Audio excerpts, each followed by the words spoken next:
103,4 FM Radio Musik Asli Indonesia. Ya, balik lagi di talk show Inspirasi dan Mandiri DV Mania. Kita bakal bahas tentang tantangan suci.id dalam menghadapi persaingan usaha kreatif agency. Dan pagi ini di studio Neru udah kedatangan tamunya, langsung CEO-nya, CEO dari suci.id, Mbak Suci Priyanti Kartika Chandrasari. Aku manggil Kak aja lah ya. Boleh, boleh. Oke, Assalamualaikum pagi Kak Suci. Waalaikumsalam, selamat pagi. Pagi, apa kabar? Alhamdulillah hari ini luar biasa ya. Dengan di tengah kepadatan Jakarta yang ada, kita masih bisa berjumpa di sini, alhamdulillah. Tapi jam segini macet ya, berarti dari arah Salemba tadi ya? Bener, sangat-sangat macet. Gak tau nih orang-orang pada mau kemana ya? Mungkin mau liburan kali ya, mau persiapan ya. Oke, Kak Suci, ini kita langsung aja nih ke tema kita pagi ini, tantangan suci.id dalam menghadapi persaingan usaha kreatif agency. Tapi sebelumnya DFM Money kita juga live di Instagram, @1034 DFM Jakarta. Kalau ada pertanyaan nanti boleh di drop di kolom komentar. Sebelum ke temanya, kita mau tanya dulu nih Kak Suci, apa sih kreatif agency? Mungkin bagi sebagian orang masih kayak awam nih, kata-katanya masih asing nih gitu. Sebenarnya bergerak di bidang apa sih ini agensi? Silakan. Oke. Jadi kalau orang nanya kreatif agensi, orang-orang kepikiran, oh ini pasti media online tertulis. Biasanya ya, aku dapat pertanyaan, ini di website apa Mbak gitu. Padahal mereka nggak tahu bahwa di dunia di mana teknologi yang semakin canggih ini, kita tidak hanya bisa memanfaatkan media online tertulis, tetapi juga ada banyak media, baik platformnya. Nah, untuk khusus sebenarnya kalau dunia kreatif agensi itu luas banget ya. Kita punya berbagai macam usaha di dalamnya. Cuman kalau untuk Suci ID sendiri, saat ini kita masih fokus untuk membangun branding. Fokus untuk membangun branding para klien kita. Jadi di situ, dimana di suci.id sendiri, ini kita fokusnya untuk selain kita membangun branding para klien, di sini juga menjadi tempatnya, wadahnya teman-teman kreatif, misalnya para kreator, juga para influencer juga, kita bekerja sama banyak dengan mereka. Nah, jadi sebenarnya kalau orang nanyain agensi kreatif itu apa, sebenarnya di situ berbagai macam orang dengan jenisnya disesuaikan dengan perkembangan teknologi saat ini. Di situ juga ada IT-nya, ada macam-macam deh kita. Jadi nggak sebatas kita di media online tertulis, enggak, tapi lebih ke platform medianya gitu. Dimana kan kalau sekarang kita udah tahu nih, udah banyak, ada TikTok, ada Instagram. Nah, pengelolaan medianya itu yang sebenarnya kita fokus untuk mengembangkan usahanya gitu. Oke. Boleh nggak aku bilang kalau misalkan kreatif agency itu misalnya ada satu usaha nih, terus dari tim kreatif agency gimana caranya biar brandnya ini naik gitu, dengan cara mengelola media sosialnya gitu. Iya benar, garis besarnya itu sebenarnya. Jadi begitu ya, DV Mania, misalnya DV Mania nih punya usaha apa gitu, nanti minta tolong sama kreatif agency buat gimana caranya biar brandingnya tuh naik. Benar, gitu ya. benar. Apalagi kalau sekarang kita lihat banyak UMKM juga yang masuk di ranah media sosial seperti itu. Ada beberapa, saat ini kita lihat ada banyak UMKM yang siap secara produksinya, tetapi untuk bagaimana kemudian memasarkan usahanya itu yang masih kekurangan ilmunya gitu. Itulah yang kemudian kita hadir untuk membantu mereka seperti itu. Berarti di sisi promosinya itu ya, benar produknya gitu. Sebenarnya kalau ada yang nanya agensi kreatif itu jualan apa sih kita? Iya. Ya kan, pasti ada yang nanya kita. Pasti sebenarnya kalau bicara agensi kreatif, kita hampir 80% kita itu menjual jasa. Menjual jasa gitu. Baik itu jasa editor, jasa marketingnya, terus jasa IT-nya juga gitu. Seperti itu. Aku penasaran deh sama kegiatan dari ini kreatif agency ini. Biasanya kalau untuk satu klien itu berapa lama sih gitu untuk membrandingnya? Ya, ini pertanyaan sebenarnya. Kalau aku bicara sama klien nih, biasanya kita tanya dulu nih, dia pertama mau di branding di mana? Ya, pertama misalnya dia bilang di platform Instagram, karena tiap platformnya itu karena ininya berbeda, sehingganya berbeda juga waktu brandingnya. Biasanya minimal banget. Itu pun kalau misalnya untuk personal branding perorangan ya. Tapi kalau UMKM aku nggak bisa jamin bahwa itu 3 bulan bisa. Tapi kalau personal branding untuk perorangan itu kita bisa bangun minimal kontrak yang kita buka itu adalah 3 bulan. Oke, itu untuk perorangan Iya ya. perorangan. Karena kalau ngebayangin kita harus ngebentuk orang itu dalam waktu 1 bulan atau 1 hari itu kayak nggak mungkin deh. Oke. Itu harus jadi kita melakukan suatu aktivitas untuk membranding orang ataupun produk di mana itu secara konsisten dibangun seperti setiap harinya kita update gitu. Oke, berarti sebenarnya tergantung kliennya tuh beda-beda ya rentang waktunya berapa lama untuk proses branding ini sendiri. Bener Oke. banget. Next aku mau nanya-nanya soal Suci.id. Ini kan bergerak di creative agency. Sudah berapa lama nih Kak Suci? Nah, ini pertanyaan yang sering muncul juga di aku. Kalau ditanya berapa lama, sebenarnya ini terhitungnya cepat ya. Karena aku juga di awal pertama mendirikan perusahaan ini agak speechless gitu. Wah, kaget. Wah, gini. Karena dulu suci.id ini sebenarnya kita hanya perkumpulan orang di tahun 2022 kemarin. Kita perkumpulan orang yang hanya fokus untuk membuat video YouTube gitu, diskusi dan sebagainya. Ternyata setelah kita memasuki dunia digital gitu, ternyata di balik itu punya banyak peluang usaha. Nah, inilah yang kemudian kita lihat satu-satu sehingga kita bersepakat untuk timnya, oke nih kita bangun perusahaan suci.id bergerak di agensi kreatif. Kita untuk teman-teman yang punya potensi gitu, kita bantu mereka untuk punya ruang bergerak di sini seperti itu. Kalau ditanya sudah berapa tahun, itu udah masuk 1 tahun lebih. Oke. Pada waktu itu pertama-tama ada berapa timnya? Pada waktu itu kita ber9 orang. Bersembilan ya? Ber9 orang.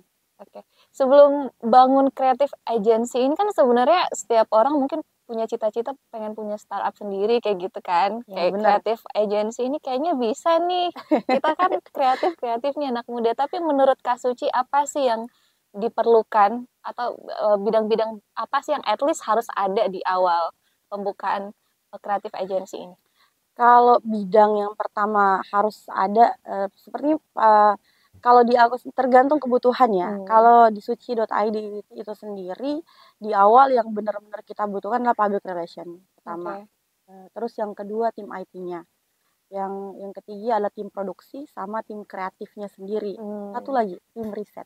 Tim riset ya. Karena tim riset itu adalah menurut aku jadi titik intinya gitu di mana sebuah proyek itu akan berjalan.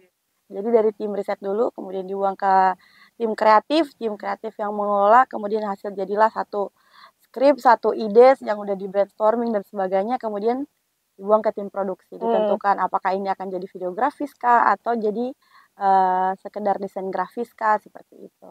Oke, jadi itu tadi DV Mania apa ya, kayak kalau kita bilang di drama tuh main karakternya gitu ya. Benar.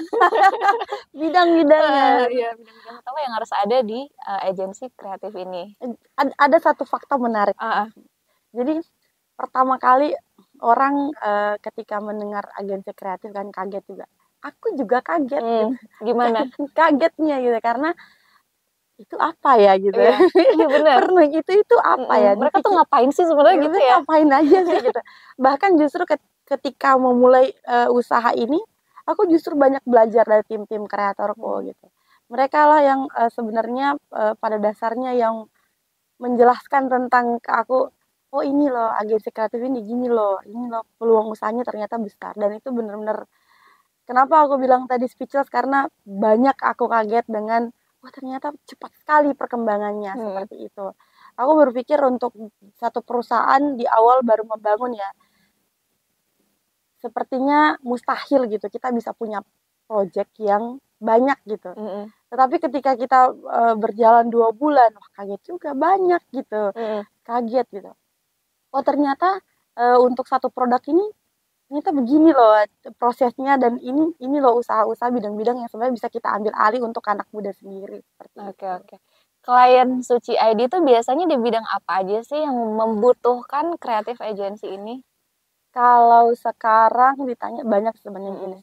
Cuman kalau sekarang kita selain personal brandingnya. Bisa ada beberapa kepala daerah gitu yang aku butuh nih gitu untuk membranding diriku untuk bagaimana aktivitasku, informasi-informasi tentang programku juga tersebar luas, itu yang kita kelola.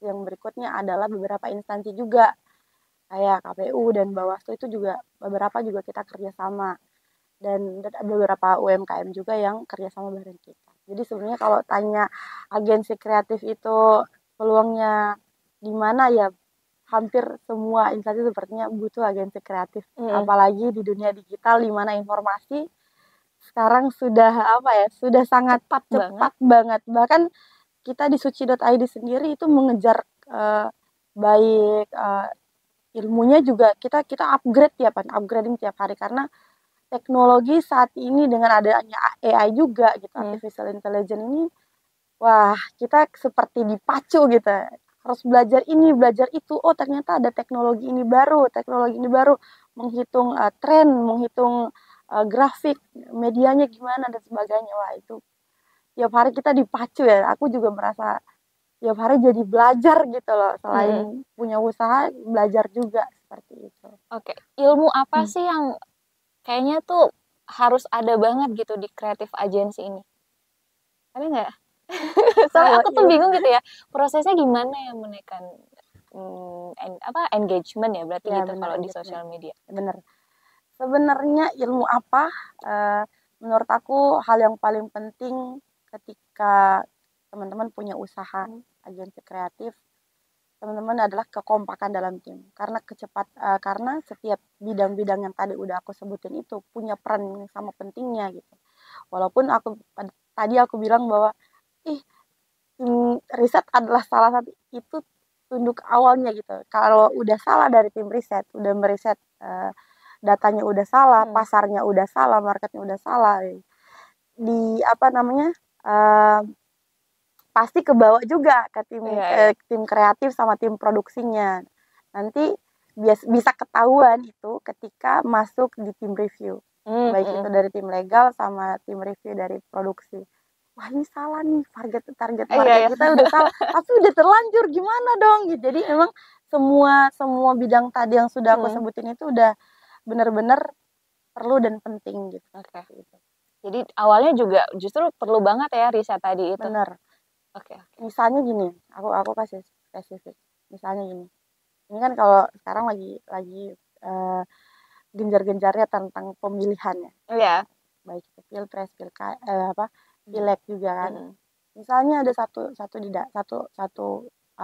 caleg lah misalnya di daerah ini pengen membangun brandingnya di satu daerah yang sensitif tentang beberapa isu nih.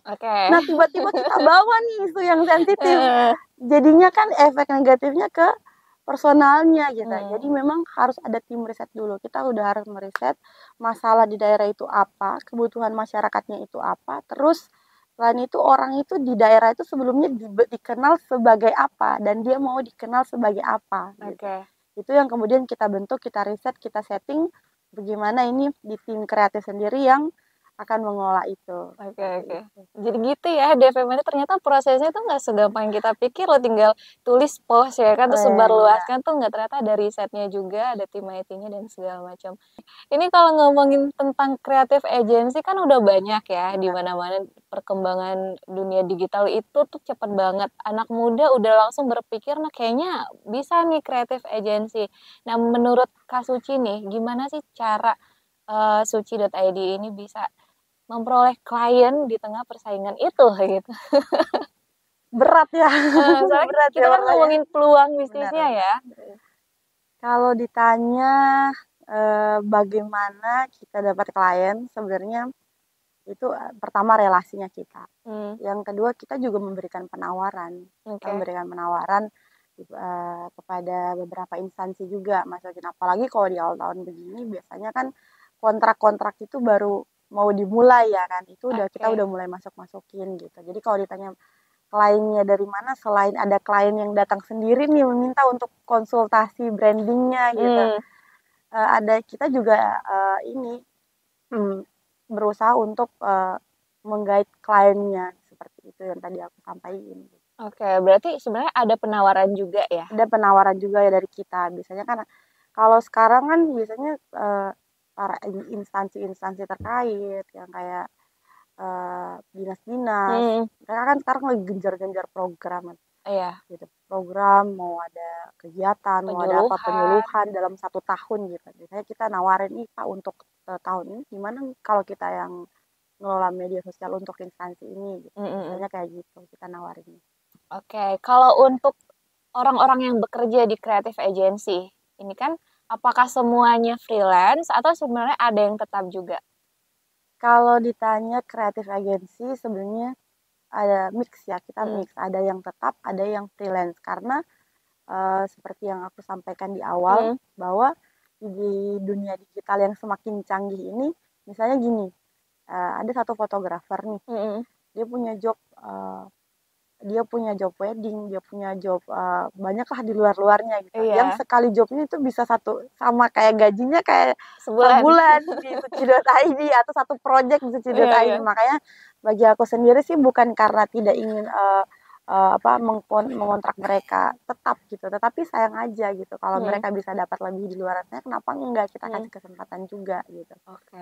Seperti itu. Karena memang kalau job-job kayak fotografi itu kan sebenarnya bisa nyambi ya. Iya benar. Nggak cuma harus ke satu perusahaan Benar gitu. banget. Makanya bagusnya freelance sebenarnya, lebih berpeluangnya di situ. Paling kalau untuk yang kita kontrak tetap itu paling tim riset, finance-nya, legalnya, terus tim IT-nya, karena memang kita butuh yang stay on gitu.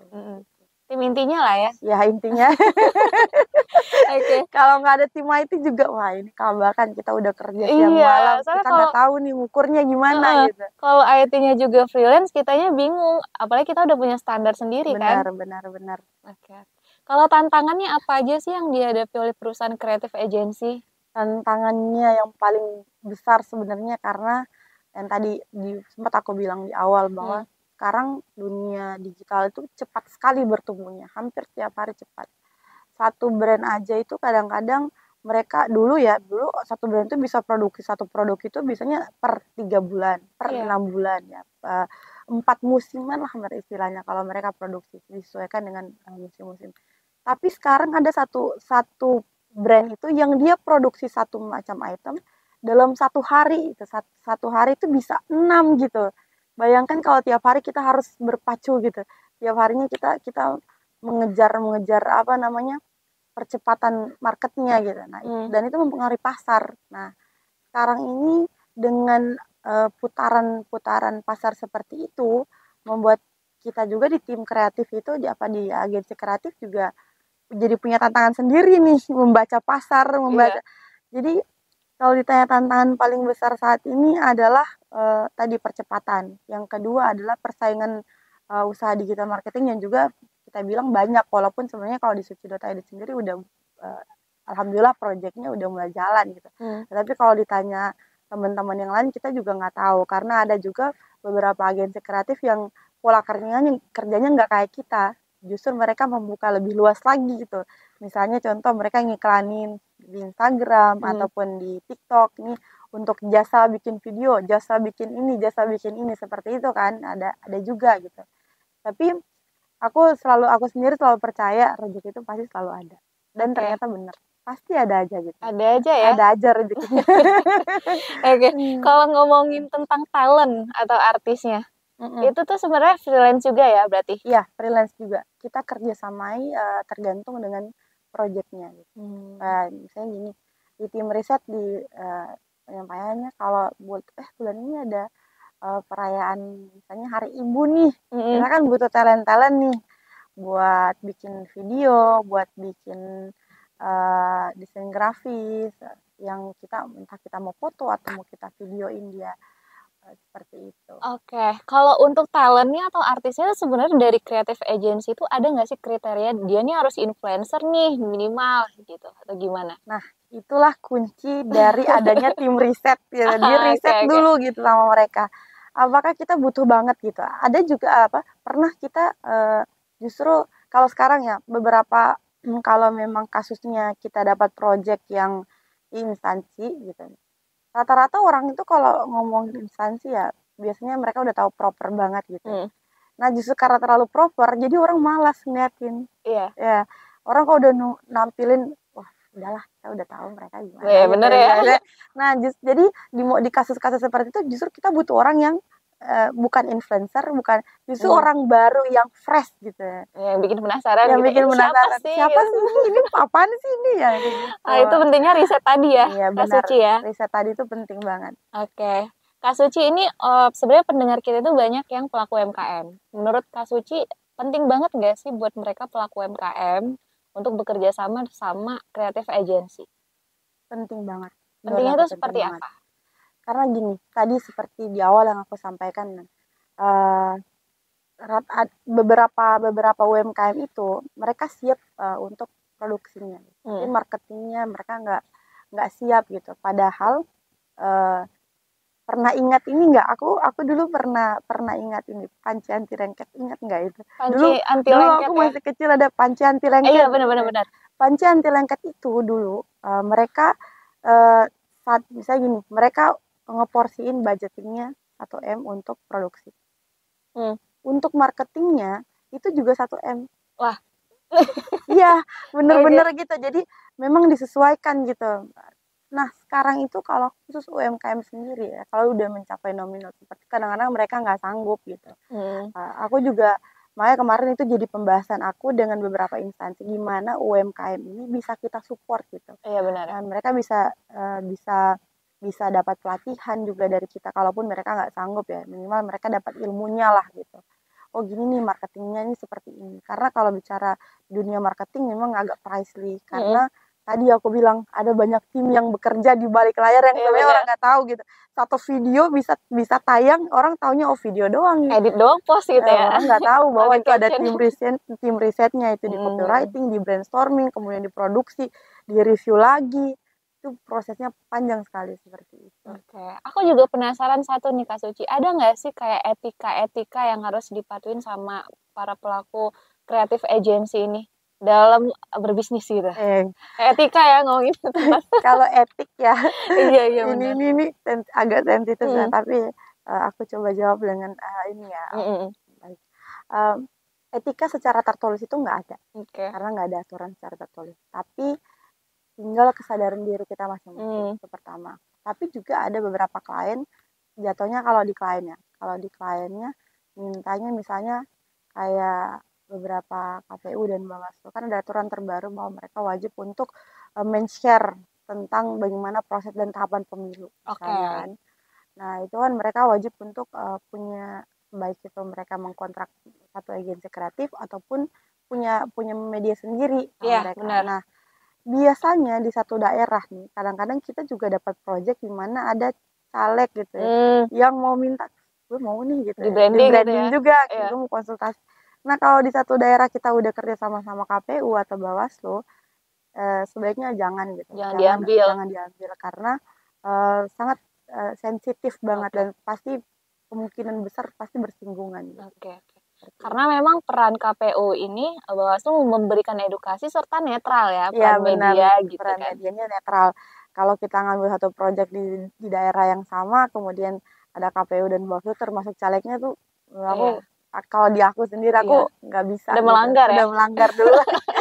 Karena udah ketahuan duluan nih proyeknya apa, ininya apa ya. Seperti itu. Kak Suci, ini kita udah mau jam 10 nih, udah mau selesai. Terakhir aku mau minta tips-tips sukses untuk para kreatif agency atau mungkin mereka yang ingin mulai berbisnis kreatif agency. Silakan Kak Suci. Baik, kalau untuk teman-teman yang mau memulai usaha ya, di aku sendiri di awal ketika memulai suci.id ini nggak ada kesiapan, bisa bilang ya. Aku sendiri juga masih banyak belajar. Cuman aku pernah ingat sebuah kisah gitu. Kisah fenomenal lah di Indonesia, udah banyak yang tahu juga. Iya, dari Soekarno sama Hatta. Mereka itu nggak pernah siap gitu jadi pemimpin negara, tetapi karena punya cita-cita dan punya impian yang sama untuk membangun negara menjadi lebih baik, makanya mereka mengupayakan semaksimal mungkin dari apa yang mereka bisa lakukan. Sama halnya hari ini. Sebenarnya manusia itu nggak ada yang pernah siap nggak sih? Iya. Nggak pernah ada yang siap untuk satu hal gitu. Kita akan siap dengan waktu yang berjalan seperti itu. Jadi kalaupun teman-teman hari ini ingin memulai usaha, aku justru support banget buat teman-teman yang ingin mendirikan agensi kreatif, karena sekarang peluang usahanya gede banget, besar banget, nggak banyak, terus belum banyak orang yang tahu juga gitu, dan banyak orang yang membutuhkan. Seperti tadi aku bilang, UMKM yang ada, mereka butuh banget pertolongan kita, yang juga kita harus bantu, kita harus support. Belum lagi teman-teman kreator-kreator yang butuh rumah untuk mereka berkreasi Berekspresi dan gitu ya. berekspresi juga seperti itu. Jadi semangat untuk teman-teman yang hari ini baru mau melangkah di dunia digital marketing hari Oke. ini menjadi konsultan marketing, konsultan branding. Jadi semangat, insya Allah semua ada jalannya. Oke, siap. Thank you Kak Suci buat hari ini ya. CEO Suci.id, terima kasih banyak Terima untuk kasih. ilmunya, sharingnya pagi ini untuk DFM yang mau memulai bisnis kreatif atau mungkin yang baru paham juga tentang bisnis ini ya. Semoga bermanfaat obrolan kita pagi ini. Dan untuk yang ketinggalan nanti tayangan ulangnya kita post di YouTube juga Kak Suci. Ih, mantap banget nih. B103,4 DFM, jangan lupa di subscribe, like, comment, and share juga. Iya, Akhirnya Nurul beserta kru dan Kak Suci pamit ya. Wassalamualaikum warahmatullahi wabarakatuh.